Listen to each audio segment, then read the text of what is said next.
श्री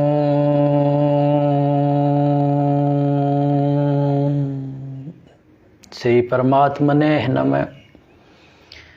बोलो योगीराज श्री कृष्ण भगवान की जय हो।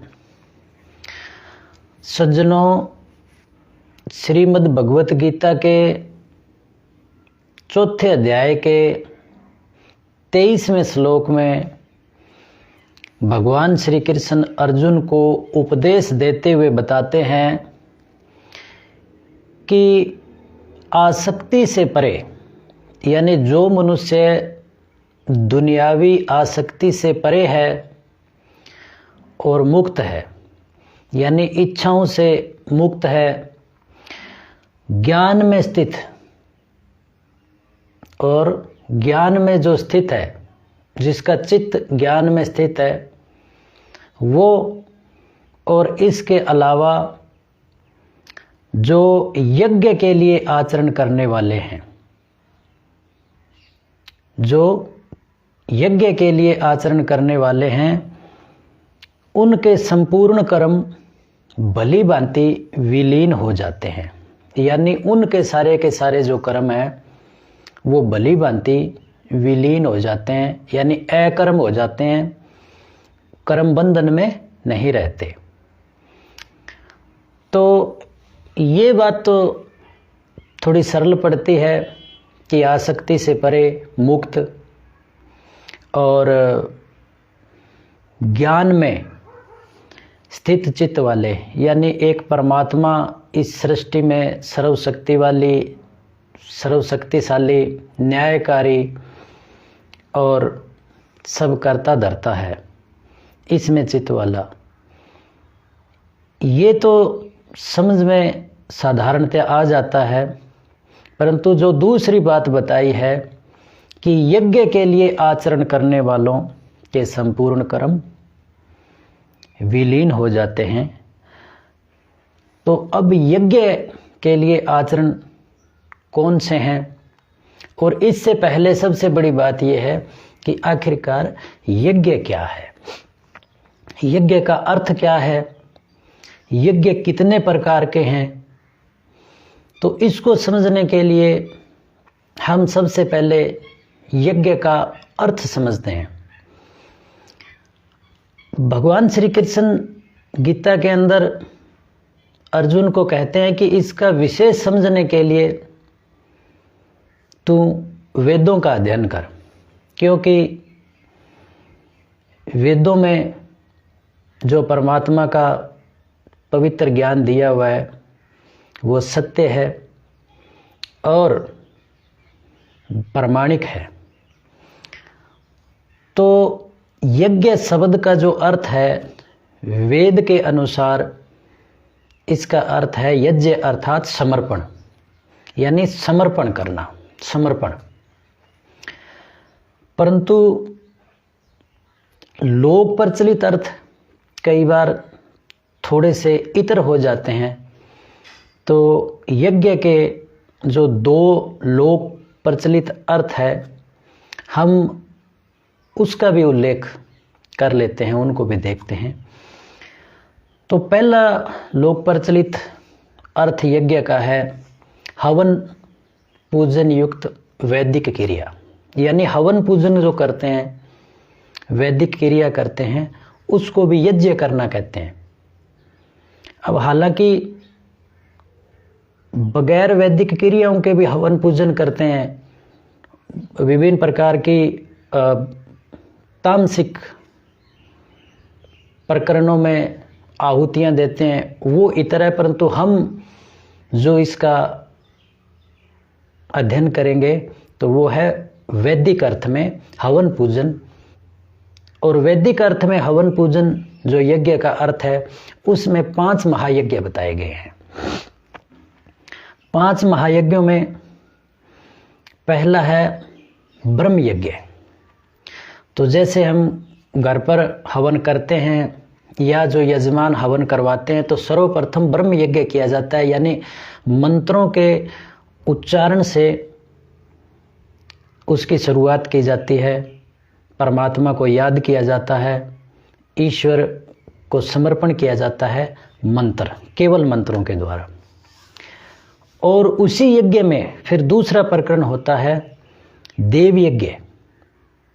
देव यज्ञ के अंदर अग्नि प्रज्वलित करके हवन कुंड में, और अब चाहे तो जो 5 देवता मान्य हैं वो, या जो अन्य जो भी हैं, वो आहुतियाँ दे करके हम जो हवन करते हैं वो है देव यज्ञ। और उसी देव यज्ञ के बाद यानी हवन के बाद में तीसरा जो प्रकरण आता है वो आता है पितृयज्ञ। पितृयज्ञ का अर्थ है कि हमारे जो बड़े बुजुर्ग, आदरणीय, सम्मानीय पुरुष, महापुरुष हैं, उनको आवश्यकता अनुसार भोजन, औषधि, वस्त्र आदि दिया जाए और उनके प्रति श्रद्धा भाव और शिष्टाचार रखा जाए। तो जैसे हवन करने के बाद में ब्राह्मण है वो बड़ों के पैर छूने के लिए बोलता है, तो ये है पितृयज्ञ। चौथा है बलिवेश्व देवयज्ञ। बलिवेश्व देवयज्ञ के अंदर जब हम हवन करते हैं, यानी ये 5 महायज्ञ हैं, होते एक ही बार में, जिसको हम हवन करवाना बोलते हैं। तो बलिवेश्व देवयज्ञ के अंदर जो अन्न का दान दिया जाता है वो पशु, पक्षी, कीट पतंगों, जानवरों के लिए उनका हिस्सा निकाला जाता है। और 5वां और अंतिम इसका प्रकरण है वो है अतिथि यज्ञ। अतिथि यज्ञ के अंदर है कि जो स्वतः परोपकार करते हुए हमें मिल जाए, हमारे गांव, शहर, घर पर पधार जाए, तो हम उसकी सेवा शुश्रूषा करें, तो वो है अतिथि यज्ञ। जिसको हम जानते नहीं, जिससे हमें कोई विशेष इच्छा भी नहीं, फिर भी हम जो परोपकार में लगा हुआ है, जो सतगुणी है, जो परोपकार का काम कर रहा है, उसकी सेवा शुश्रूषा करें, वो है अतिथि यज्ञ। अब इसमें भी अतिथि यज्ञ में एक बड़ी विशेषता है कि अतिथि का मतलब होता है बगैर तिथि, यानी अचानक कोई आ जाए, परोपकार करता हुआ सतगुणी, क्योंकि परोपकारी लोग भ्रमण करते हैं। तो जो 4 महायज्ञ हैं उसमें तो दिया ही दिया जाता है, और 5वें अतिथि यज्ञ के अंदर लेना भी अतिथि यज्ञ है। इसको कहा गया है कि अतिथि यानी सद्गुणी व्यक्ति की सेवा करें और उसके बाद उससे प्रश्नोत्तर करके ज्ञान प्राप्त कर लें, ये अतिथि यज्ञ है। अब इस प्रकार से ये लोक प्रचलित अर्थ का एक अर्थ है हवन पूजन करना, यज्ञ का अर्थ। और इसमें यज्ञ में एक दूसरा लोक प्रचलित अर्थ भी है इसका यज्ञ का, क्योंकि अगर हम इसको पूरी तरह से समझेंगे तो इस श्रीमद् भगवत गीता में बार बार यज्ञ के लिए जो किया है, बताया है, तो वो समझ में आएगा। तो दूसरा लोक प्रचलित अर्थ है यज्ञ का धार्मिक कर्तव्य, धार्मिक अनुष्ठान करना। जैसे पुत्र आदि की प्राप्ति के लिए पुत्र यथेष्ट यज्ञ करना, जो महाराजा दशरथ ने किया था, श्री राम की प्राप्ति हुई थी। और साधारणतः हम वर्षा के दिनों में वर्षा के लिए जो यज्ञ करते हैं, तो ये जो धार्मिक अनुष्ठान है, शांति के लिए करते हैं, तो वो भी यज्ञ कहा जाते हैं।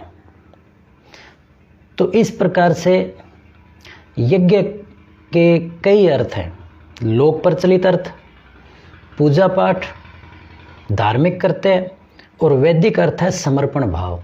तो श्रीमद् भगवत गीता के अंदर वैदिक अर्थ को लेना हमें चाहिए, क्योंकि 4थे अध्याय के 25वें श्लोक में भगवान श्री कृष्ण अर्जुन को कहते हैं कि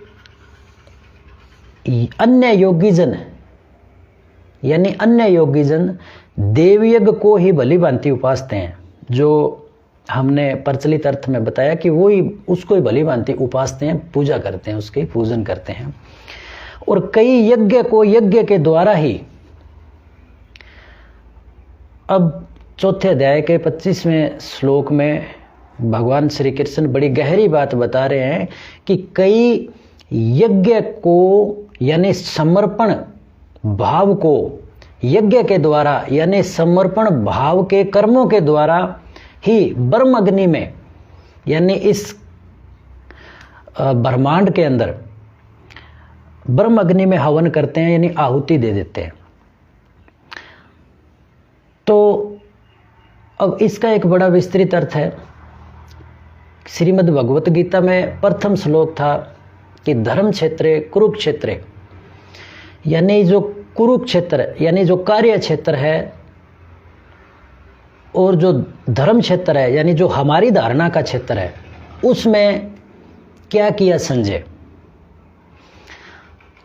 तो कहने का भाव ये है कि जो हमारी धारणा यानी यज्ञ की समर्पण भाव की धारणा और जो हमारा कर्म क्षेत्र है ये ब्रह्मांड, इसके अंदर समर्पण भाव को समर्पण भाव से हम काम करें तो वो हो गया यज्ञ के द्वारा, यज्ञ को यज्ञ के द्वारा ब्रह्माग्नि में हवन करना। अब यहाँ पर थोड़ा सा हम जान लेते हैं कि ब्रह्माग्नि क्या है। हम जिस ब्रह्मांड में रह रहे हैं ये अग्नि से निर्मित है, इसमें कोई भी ऐसी चीज़ नहीं जो फायर यानी अग्नि लेस हो। वैज्ञानिक भाषा के अंदर हम जाएंगे तो कोई कहे कि पानी में अग्नि नहीं है, तो पानी है जो H2O है, तो हाइड्रोजन है वो अग्नि है, तो पानी में भी अग्नि है। इसके अलावा अगर हम कोई कहे बर्फ़, तो बर्फ़ है जो 0 डिग्री पर बन जाती है, तो यानी कहीं बर्फ़ है जो -50 डिग्री है और दूसरी जगह का तापमान है वो -100 डिग्री है, तो -50 से -100 डिग्री के बीच में जो पारा था वो तो एक टेम्परेचर ही है। तो इसी प्रकार से ये जो सारा ब्रह्मांड है ये अग्नि युक्त है और इसके अंदर जो कर्म करेंगे तब इसको बोला है ब्रह्माग्नि। तो इसका ये बड़ा गहरा और विस्तृत अर्थ है। जब इसको हम परमात्मा की कृपा से जान लेते हैं और परमात्मा की कृपा हो जाती है तब हमारे कर्म हैं जो विलीन हो जाते हैं, भली भांति अकर्म हो जाते हैं, हम कर्म के फलों से मुक्ति प्राप्त कर जाते हैं, तब हमें मोक्ष मिलता है। तो इसके लिए हमें सदैव सद्ग्रंथों का और विशेषकर श्रीमद् भगवत गीता का अध्ययन अध्यापन करना चाहिए और ज़्यादा से ज़्यादा इसका प्रचार करना चाहिए ताकि लोग ज़्यादा से ज़्यादा ज्ञान प्राप्त करके अपने मनुष्य जीवन की सफलता जो मुक्त कर्म है मोक्ष की ओर है वो प्राप्त कर सकें, बढ़ सकें। बोलो कृष्ण चंद्र भगवान की जय। ओम तत्सत।